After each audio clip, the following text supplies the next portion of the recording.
Welcome to the show, everybody. We are on the I Am Real Estate Show. This is Ray. I'm with my wife, Sandra. Say hi, my love. Hey, hello to everyone. Hey, everyone, thank you for being with us today. Today, we are sharing the mic with John Spur, the owner of Inspired Life Mortgages. How you doing there, young man? I'm doing well. Thanks for having me. We got a lot to talk about, so let's get right into it. To talk about, there was a Fed meeting on last week, and you got a couple notes that you thought were interesting to relay to everyone. Yeah, so the Fed Reserve announced a quarter point increase. And again, I don't think these rate hikes are a bad thing. It was something that was necessary to get this market in control. Right. So I don't feel like what they've done is unnecessary or bad, or I do think they may have overdone it. But, like always, right? The government. it is something that absolutely needed to be done. The Fed stated that they are going to need to do further increases. And this may sound scary to a lot of people. They're going to keep raising rates and keep raising rates. But I do believe if they don't keep raising rates, milk's going to go to $7 or $8, and everything else is going to keep going up. So there's a trade-off here. The nice thing is the rate that the Fed controls is not mortgages. It doesn't affect mortgage rates.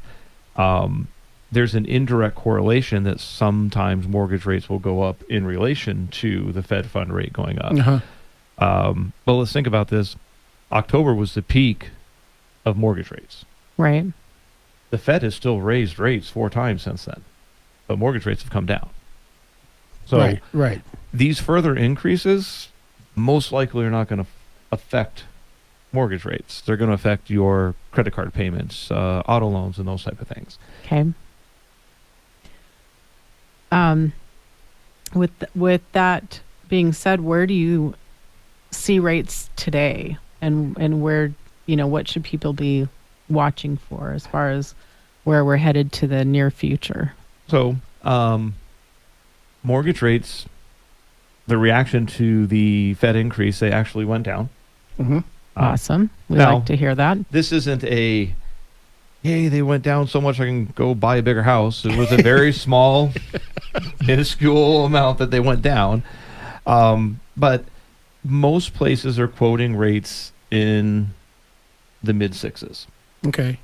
Rates, as far as I'm concerned, are not in the 6s. I can get, for well-qualified borrowers, high 5s.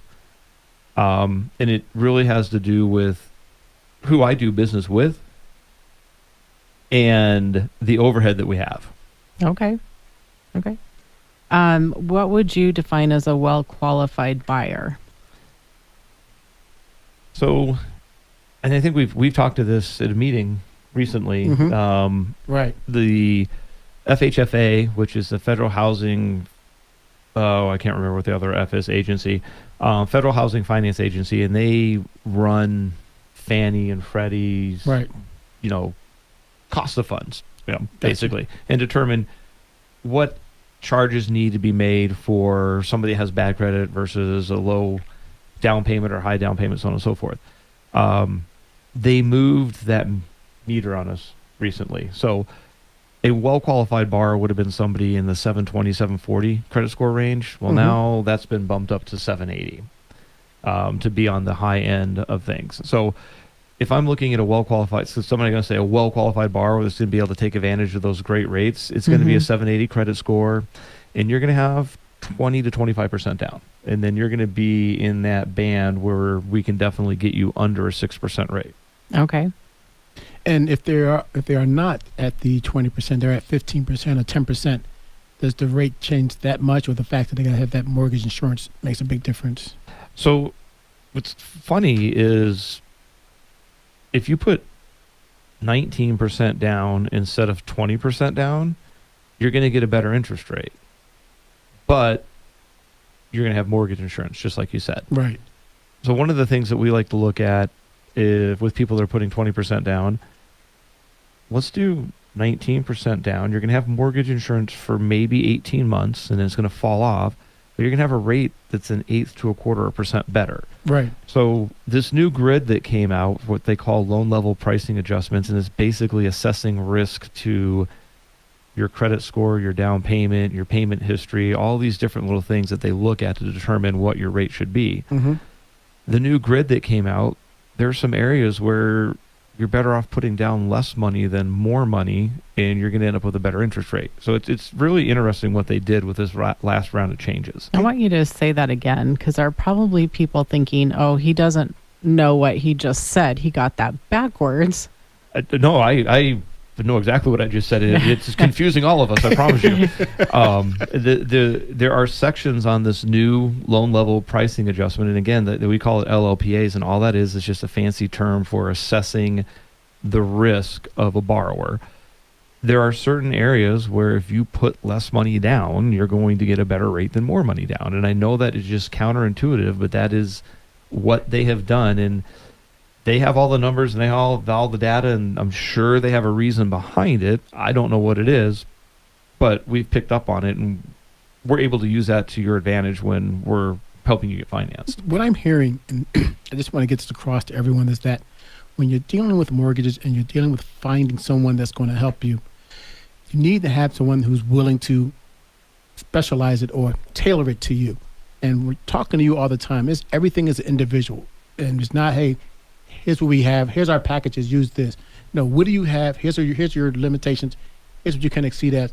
Here's our best solution. You're looking for a solution instead of providing a whole big array of ideas. No, I mean, mortgage lending is just like going and buying clothes or shoes. I mean, there's not a one size fits all. There just isn't. I mean, unless you're going to go wear a potato sack, and you don't see people running around in potato sacks, and you sure as heck don't want to get a mortgage from a potato sack. Yeah. So, it's everybody's financial position is unique, and it changes every 4 or 5 years. Your financial position is going to be different than it was before. So the mortgage we do for you today, when you sell that house 5 years from now and buy another one, we may do something completely different. Right. So we go through a process and ask questions to get to understand you and your needs, and then we give options, and we tailor those options to what you're trying to accomplish. And the market's always changing. This new system that you're talking about came out when? Gosh, 2 weeks ago. Okay. Yeah. So every week, 2 weeks, 3 weeks, the scenario changes. Absolutely. The target is always moving. I mean, how many times have we met and talked about changes to mortgages since October? It's every time we turn around. Every time you come on the show. Yeah, pretty much. There's a new guideline change. There's a new LLPA. There's a new product coming out, a product going away. It's constantly changing. And so we stay on top of that so that we know we're getting our clients, our customers, into the right loan to suit their unique situation. Right. So if you're viewing this online and after the show has aired, I would just encourage you to look at the date, reach out to John, because things could be different by next week. I mean, the industry is always changing. John, how can people reach you? They can reach me on my cell phone at 520-247-3610, or they can always give me an email, Jon, @inspiredlifemortgage.com. Okay, we're headed to the break, and we're here with John Spur of Inspired Life. He's the owner of Inspired Life Mortgage. I want to thank you for spending part of your afternoon with us. You are listening to the I Am Real Estate Show on KVOI 1030, The Voice.